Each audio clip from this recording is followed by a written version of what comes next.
그럼 이 위임 목사직이 교회에 얼마나 독소적인 요소이며 위험한 제도인지 두 교회 위임 목사의 이야기를 통해서 밝혀보려 합니다.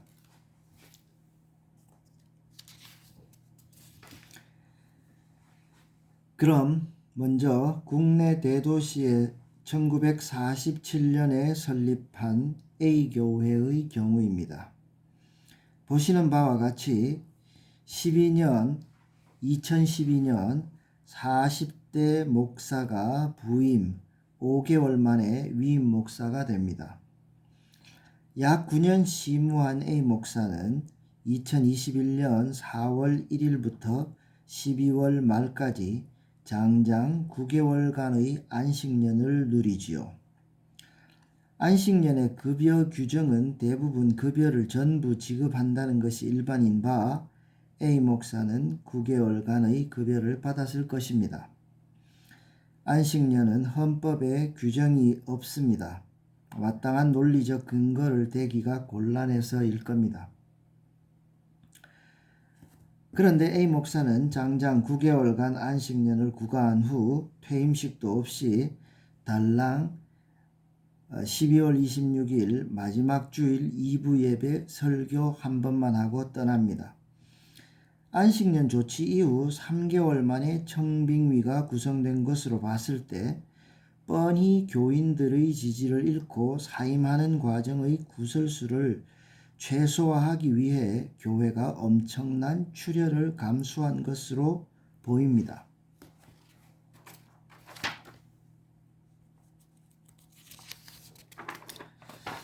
다음 두 슬라이드는 제가 헌법 해석집에서 인용한 것입니다. 제가 검색해 본 바로는 수개월 이상 길어지는 안식년의 경우 대부분 성도들과의 다툼에 들어간 위임 목사가 자의사임을 조건으로 당회와 타협하는 과정에서 얻어내는 결과물의 성격이 강합니다.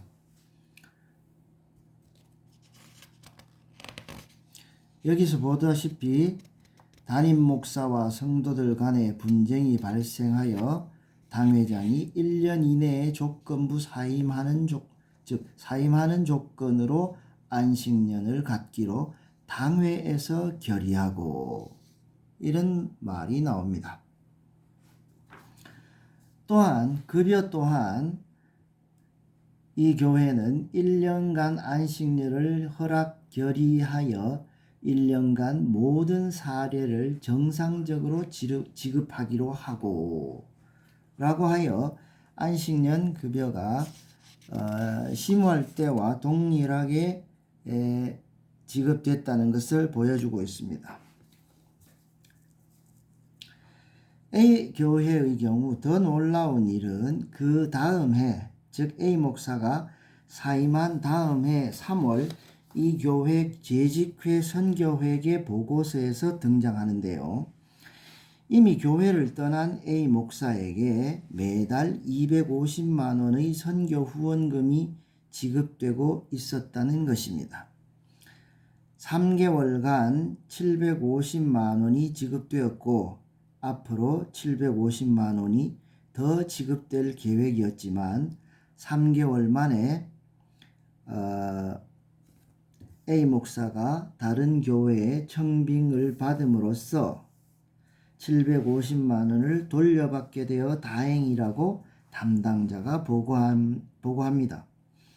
정리하면 교회를 떠났어도 6개월간 매달 250만 원의 후원을 받게 되고 6개월 안에 청빙을 받게 되면 그동안 받은 금액을 교회에 환입하겠다는 계약을 했다는 거지요. 입이 딱 벌어지는 정도로 황당한 교회 재정 집행이 아니겠습니까? 이러한 부조리를 당회가 승인하고 있었다는 것이지요. 왜일까요?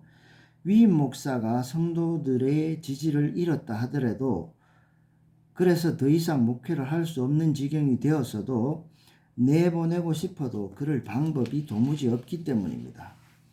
이 재직회에서는 이미 부채가 적지 않은 상황에서 교회 외곽 도색 작업 등 일반 보수 비용 3,500만 원, 음향기기 보완 등 총액 1억 2천만 원의 교회 리모델링 예산 확보를 위해 특별 헌금을 받느냐, 대출을 더 받느냐 하면서 아쉬운 논의가 이어지게 됩니다.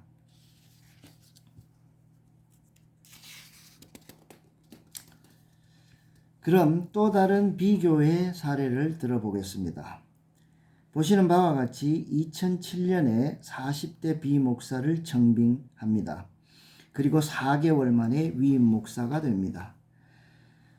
그리고 이 교회는 수년 전 국가재난지역에 포함되어 국가에 대한 재난피해 보상 청구를 하게 되는데 최종 지급된 보상 금액의 약 20%를 목사 차량 구입비로 전용 구설을 만듭니다. 재직회가 이를 문제 삼는 가운데 이전에 탈법적으로 부동산을 취득한 전횡과 그동안의 성도들의 불만이 얽혀 결국 사임하게 됩니다.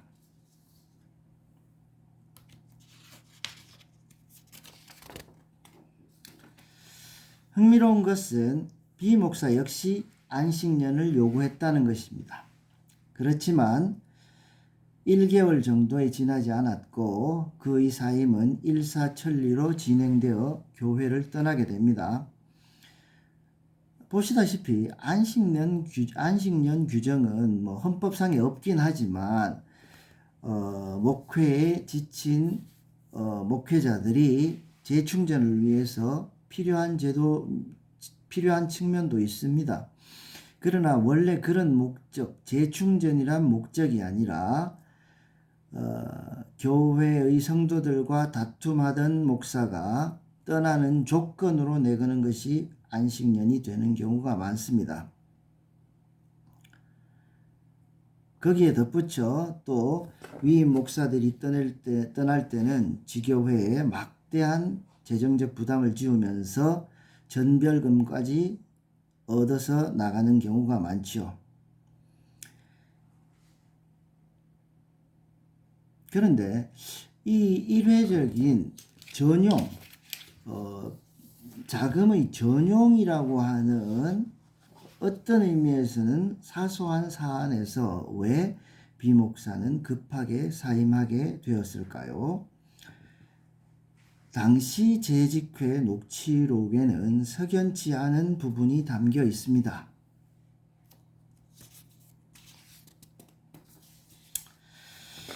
이 파이 차트는 비교회의 재난피해 보상금 지출 내역을 보여줍니다.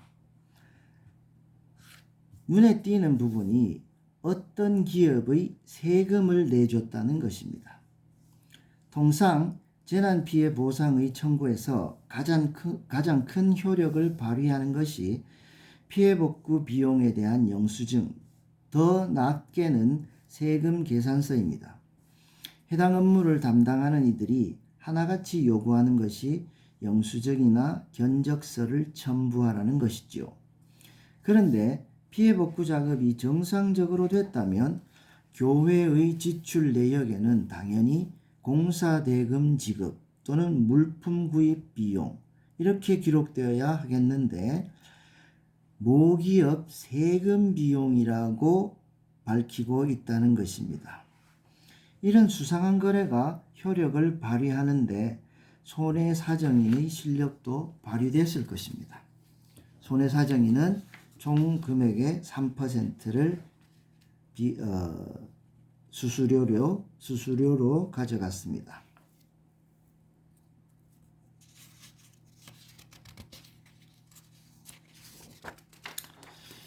결국 재난피해 보상 금액에 교회의 출혈까지 얹어 나가는 목사에게 수억 원을 지급하게 되고 마무리됩니다.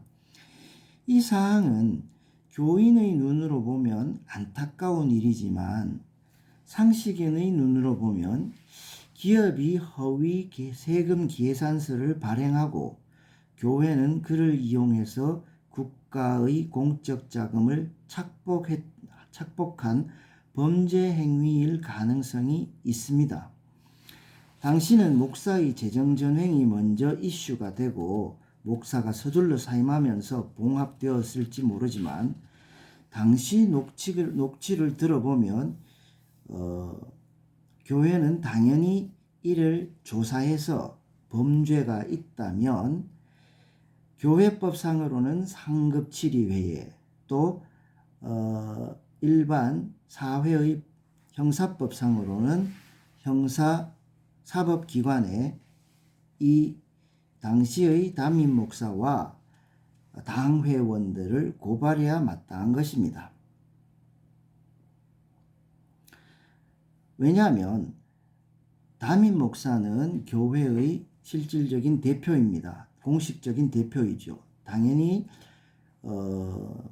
재난 피해 보상 청구서에 모든 날인이 담임 목사, 즉 위임 목사 명의로 되어 있었을 것이고 위임 목사의 이러한 행위를 위임 목사를 보좌하는 당회원들, 즉 장로들이 몰랐을 리가 없습니다. 알고도 했다면 공범인 것이고요. 몰랐다면 장로로서의 직무를 전혀 하지 않은 직무를 방기한 행위에 지나지 않습니다. 직무유기에 지나지 않기 때문에 당연히 고발당해야 됩니다. 이러한 것을 올바르게 자정하는 모습을 보여주어서 세상에 교회가 자정 능력이 있다는 것을 보여줘야 됩니다. 비슷한 사례가 성경에도 있죠.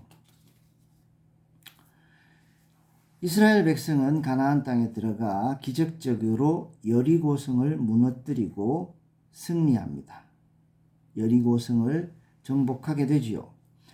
이에 한껏 고무되었던 이스라엘 민족은 황당하게도 아주 작은 아이성 전투에서는 패배를 겪게 됩니다. 36명이 전사하고 3,000명이 패퇴하였으며 전체 백성의 마음이 녹아 물같이 되었다고 성경은 적고 있어요.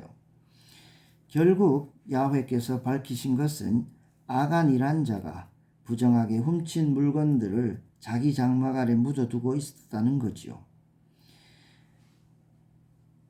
이를 하나님께서 밝히시자 이스라엘 민족은 아간과 그 식솔들을 쳐 죽이고 작물들을 불살라 버립니다.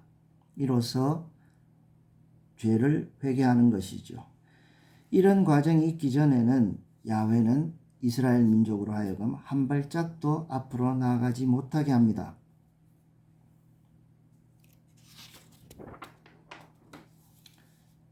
엘리, 사무엘, 사울, 다윗, 솔로몬 모두 위대했던 성경의 지도자들입니다.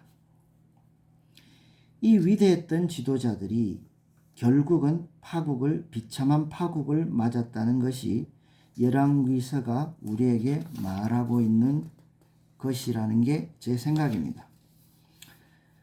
자식들을 잘못 가르친 자들이 엘리와 사무엘입니다. 그 결과 자신들과 공동체가 이스라엘 민족이 위험에 빠뜨려지게 되지요. 또 백성들의 불같은 지지를 입고 집권했지만 스스로 타락하여 결국 파국을 맞이하는 것이 사울, 다윗, 솔로몬입니다. 사울의 집권 말기, 다윗의 집권 말기, 솔로몬의 집권 말기, 어느 한순간 평안했던 적이 없습니다. 그 모든 것이 자신들의 범죄 때문이었죠. 결국 열왕기서의 요지는 인간 지도자들을 믿는 것이 얼마나 허망한가 하는 것이라고 봅니다.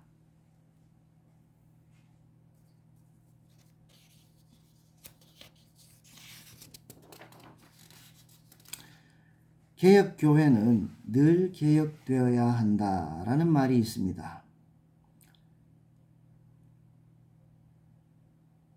엄청난 부흥을 20세기 초에 또는 중반에 경험했지만 쇠락에 쇠락을 거듭하던 한국교회가 코로나 팬데믹이라는 결정타를 맞고 쓰러져 가는 형국입니다. 이제는 하나님의 거룩한 공교회를 구성하고 있는 모든 교회, 즉 성도들이 일어나 다시 교회 개혁을 할 때라고 생각합니다. 그 첫걸음은 당연히 위임 목사를 거부하는 것이어야 한다는 것입니다.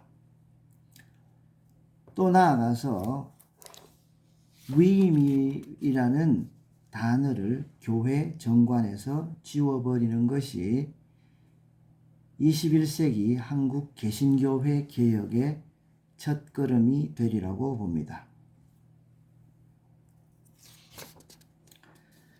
목사는 양떼를 말씀으로 양육하고 성심을 다해 보살피면 양떼는 서로 아끼며 사랑하는 하나님의 나라를 경험하게 되고, 그런 성도들은 누가 시키지 않아도 세상에 나가 간증하게 됩니다. 그러면 세상도 교회를 새로운 눈으로 보게 될 것입니다. 오랜 시간 부족한 이야기를 들어주셔서 감사합니다.